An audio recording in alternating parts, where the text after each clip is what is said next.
We last left you in Campbell, Texas. We're resuming our journey in Waco, Texas. The drive from Campbell to Waco was flat and pretty empty, followed by more flat. One Rotarian said it was so flat he could watch his dog run away for 2 days. The other thing we had to keep in front of mind was the weather. There were high winds and thunderstorms afoot everywhere, with the occasional tornado warning thrown in for good measure. We think of Waco being on the map because of Chip and Joanna Gaines' Fixer Upper show, but we managed to find a few other spots to visit as well. We first visited the Magnolia Silo District, which was pretty impressive. 2 blocks of stores ranging from furniture, home goods, clothing boutiques, food trucks, a donut shop, and leather goods. Included our large outdoor seating area, a kid-sized baseball field, evidently Chip played some minor league baseball, basically gathering areas for families. The Gaines really have done a pretty good job for the city of Waco. There's also an old church that the Gaines wanted to save, so they wanted to move it to the Silo District. It ended up that couldn't be moved, so they took it apart piece by piece and reassembled it on the site. A small, beautiful interior with wooden carved pews and lots of windows. I mentioned Waco had more to offer than the Silo District. We went to the Texas Ranger Museum that is located there as well. With all due respect to the Rangers, let me just say that the place was oozing with testosterone. Rangers have a storied past with many myths and created ethos that was based in fear. One of the displays is about Bonnie and Clyde. It was 2 Rangers who were retired that tracked them down in 1934. Rangers loved their bling, guns that were engraved with gold and had diamonds in the handles of the Ranger's badge. A little less than 200 miles down the road, we stopped in San Antonio for 3 nights. It's the Riverwalk and the Alamo that were the main things we were there to see. The Riverwalk was created in 1941 by a visionary attorney. They diverted part of the San Antonio River through town, and there's hundreds of stores and eateries along the 5-mile route. We took the boat cruise and enjoyed some great meals and libation at the local stores.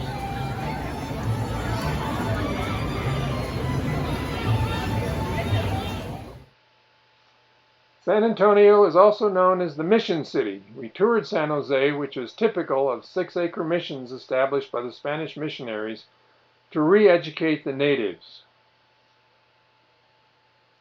You can see the church and some of the ruins here.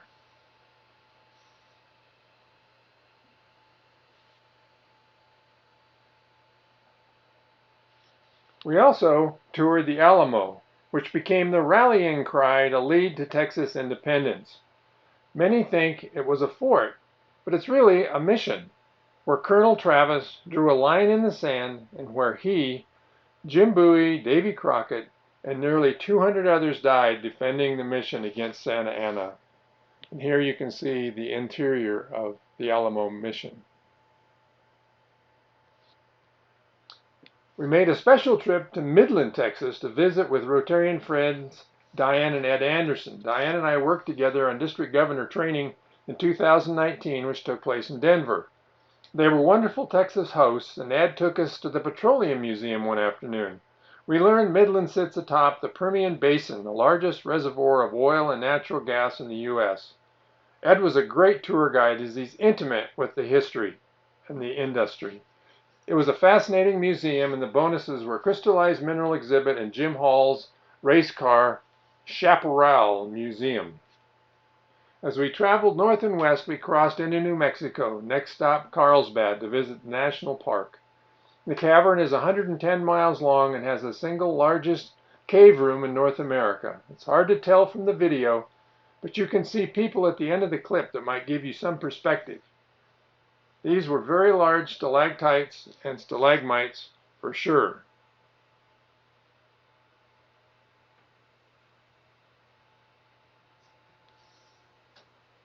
We hiked about 3 miles of the cave, and the cave is still very active, as you can see by the straw formations hanging from the ceiling.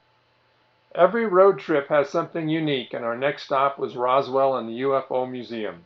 They have a great storyboard and a timeline of the July 1947 crash, and the recovery of the debris, but the alien dummies made it kind of cheesy, although we overheard one mom say, "You think these are real?" Our journey continues next to Santa Fe, Mesa Verde National Park, and meeting up with sister-in-law Lynette and brother-in-law Rick on the trail. Cheers, y'all.